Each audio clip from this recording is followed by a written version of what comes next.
Time to paint this fella. I told you I went out in the shop and I was going to clean him up, and I did that. And we'll see if you can notice some of the cleanup on him. He's cleaned up a little bit. What it is I use a Dremel, and then I use something like this. These are Scotch-Brite pads on a mandrel. The mandrel runs a couple dollars at Woodcraft. And these scuff pads are a couple of dollars at Woodcraft as well. Anyway, I cut them in these squares, screwed 3 of them on there, and as it spins, it burnishes that wood. And so it doesn't clean up everything, and it doesn't sand your piece, but it does make it a little bit softer around the edges and get down in some of these fuzzies. And you know, you could sit there and whizzer wheel it for quite some time, but I'm not going to waste a lot of time in making sure this thing is perfect. This is a caricature carving after all. I'm going to have fun with him, and whoever's going to get him is going to enjoy it. And we'll move on to painting him now. So I don't spend a lot of time finding the most expensive paints. I use what I have, and most of the paints that I have are these Deco Art or Americana. I use these, and both of them are made by Americana. But I use these paints exclusively. There's a few paints that I don't use from this line, but these are the ones I use primarily. I use just a couple of water things to rinse off. The dirty one is always the one I rinse off. The clean one is always the one I pull water out of. Usually when I start, I'll start with getting them wet, and I don't always do that, but I'm going to do that on this one because I want him to be wet when I start. Always keep paper towels handy, because when you work with a water-based paint, you're going to get water everywhere. And I've seen some painters, they just dip it all down in there and let it dry out. I'm not going to worry about that. I'm going to just slather it here in water, and what that's going to do is help the paint flow, especially when I'm in some areas where I can't get to very well. This is going to allow me to get where I need to go and let the paint flow. So anyway, we've got him all nice and wet. What that also does is serve to use your brush to get down in some of these nooks and crannies, get some of those little, maybe there's some fuzzies left over from whizzer wheeling him. But it also allows me to any stray cuts that may show up. This has a tendency to swell them, so they'll have an opportunity to swell up and maybe even close.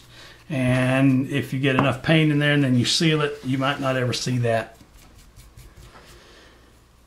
cut again. So we're going to start with flesh. And I've used a lot of different flesh combinations over the years. What I'm using today is a folk art flesh, and it's called Skin Tone.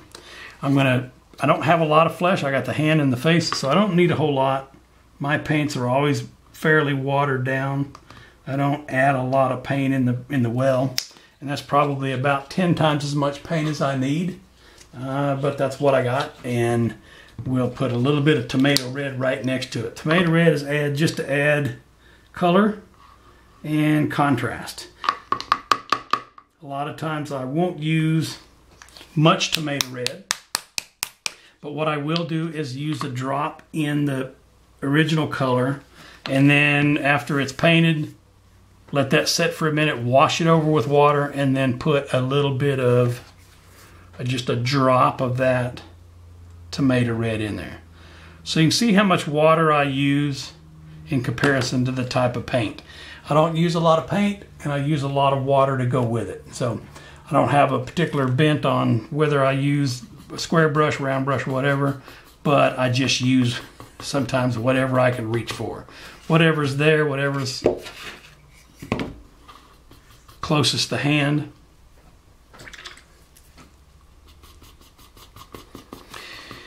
A trick the friend taught me a long time ago was, if you want these colors to be closer to each other, go back and forth a couple of times, not many. And what it does is it gets the colors closer to each other and makes them less stark when used in conjunction with each other. So it pinked up this flesh tone. Let's see what that looks like. That might look okay.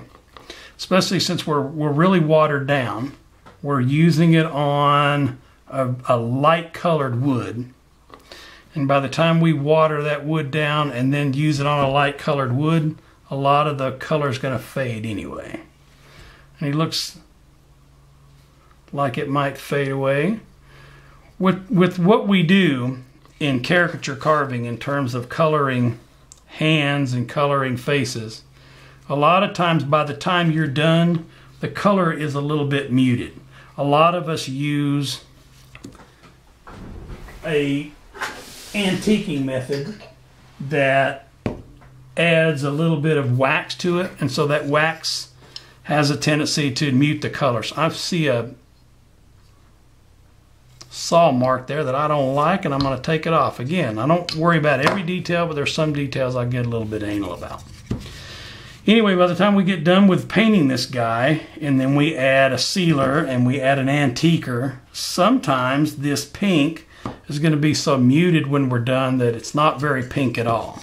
And by the time it fades into there, can't really see it anyway. I'm going to add a dot right up here and a dot to the nose. I'm going to let that dry a little bit, and then I'm going to go into the tomato red and just add a little drop. Won't need much. In fact, that paintbrush picks up a lot of it. See that little drop? It'll spread since you put water underneath, and it just kind of spreads out. And if you're worried about the color that you put on there, you can always take it out of your brush and then go back into a little bit of water, spread it out. And if you go back and add more,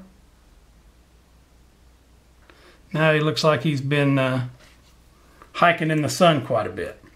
And I can go back and I can water a lot of that down. What you're doing is staining the wood. And staining pushes the color deep into the wood. The more you add, the stronger the color gets. Okay, we'll stop right there with that face because we don't need to add a whole lot more into the hand.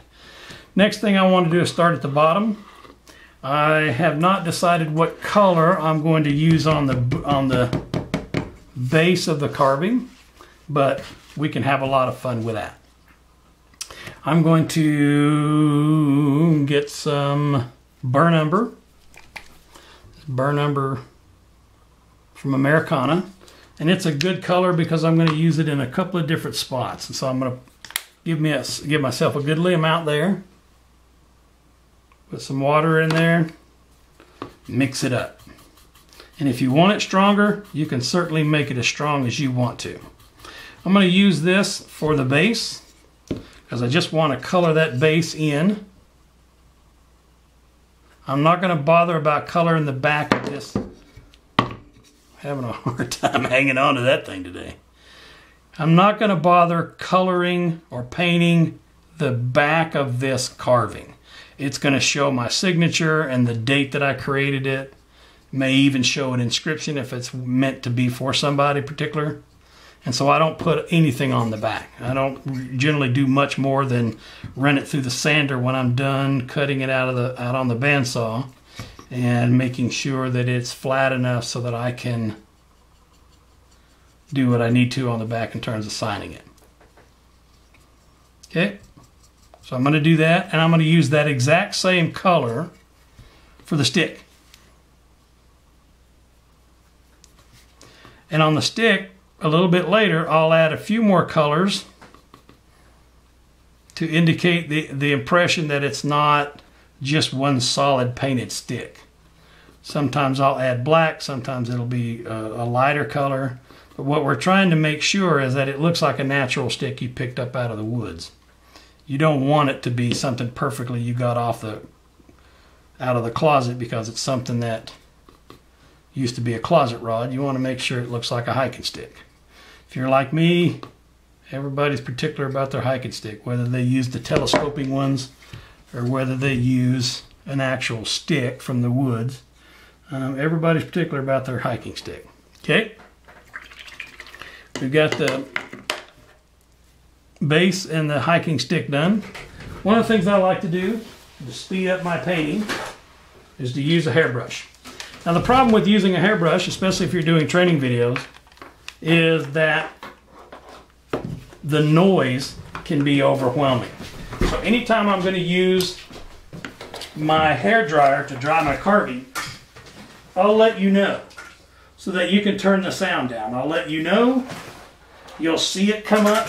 I'll have the hair dryer in my hand, and that'll give you a couple of seconds to turn the sound down, because I know I've watched other people and they reach and grab it and turn it on, and all of a sudden I've got it up high to hear it, and now that thing blasts me out. So we're going to use the hair dryer, just a simple hair dryer, doesn't mean much, and I'm going to do this off camera because if I do it right here it might blow everything out. But we're going to turn that on in 3, 2, 1.